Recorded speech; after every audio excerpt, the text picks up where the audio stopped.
Quand une femme sans-abri demanda discrètement et poliment la permission de manger des restes destinés à la poubelle, ses supplications furent ignorées jusqu'à ce qu'un événement merveilleux survienne. Avant de commencer, assurez-vous de liker, de vous abonner à notre chaîne et de cliquer sur la cloche de notification pour plus de vidéos étonnantes. Carmen Mendez déjeunait dans un restaurant de fast-food Raising Cane's en Californie, lorsqu'elle remarqua une femme sans-abri demandant aux autres convives si elles pouvaient manger leurs restes. Ils l'ignorèrent complètement, jetant délibérément leur nourriture non consommée à la poubelle. Sous les yeux de Carmen, comme elle l'a noté sur son profil Facebook, aucune personne ne lui dit oui, tous l'ignorèrent et jetèrent les restes. Cela m'a brisé le cœur. Cette expérience traumatisante laissa la femme blessée et toujours affamée. Être sans-abri n'est pas un péché. Bien des gens traitent les sans-abri comme s'ils avaient personnellement fait au monde un grand tort. Tous les jugements mis de côté, cette femme sans-abri ne désirait que de la nourriture pour apaiser sa faim et survivre un autre jour. Heureusement, Carmen s'était engagée bénévolement auprès des sans-abri pendant de nombreuses années et connaissait la réalité de leur lutte, que ce soit à cause de circonstances malheureuses, de dépendance ou de troubles mentaux.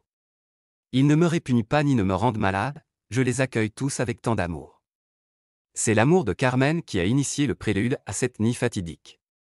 Le visage de l'espoir est parfois déguisé. Mais cette femme sans-abri le découvrirait bientôt, l'attendant au sein de l'âme généreuse de Carmen. Carmen était triste en sachant que la pauvre femme avait subi le rejet toute la nuit en cherchant un repas chaud. Elle confia à son petit ami qu'elle aiderait la femme si elle la revoyait. Sans aucun doute, elle offrirait ses restes. Carmen balayait anxieusement le restaurant alors qu'elle se préparait à partir. Alors que j'allais jeter mon unique reste de poulet et environ 5 frites, j'entendis une voix très discrète me demander s'il restait quelque chose. Elle donna joyeusement à la femme ses restes, mais quelque chose ne semblait pas tout à fait bien. Carmen se sentait comme une personne horrible pour avoir donné à la femme ses maigres restes.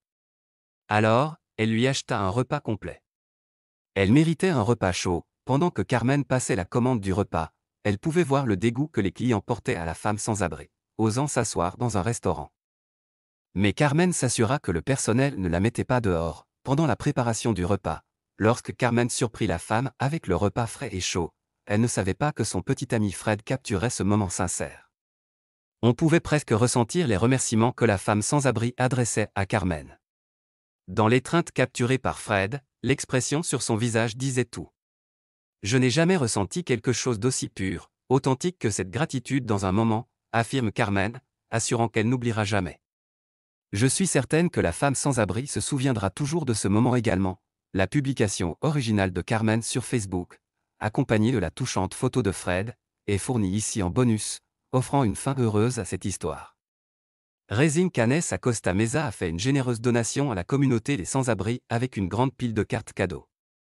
Carmen peut désormais offrir le cadeau d'un repas chaud à ceux dans le besoin. Cependant, elle ne compte pas laisser passer l'opportunité d'interagir avec les sans-abri. Avec ces cartes cadeaux, je pourrai non seulement les distribuer pour qu'ils puissent avoir un repas, mais je pourrai également leur parler et découvrir ce dont ils ont besoin. Les aider à trouver un abri local s'ils sont disposés à accepter cette aide. Avec son expérience au fil des années auprès des sans-abri, je suis sûr qu'ils accepteront volontiers l'aide de Carmen. Comme le montre cette histoire, il ne fait pas de mal de réfléchir à 2 fois la prochaine fois que vous jugez une personne sans abri.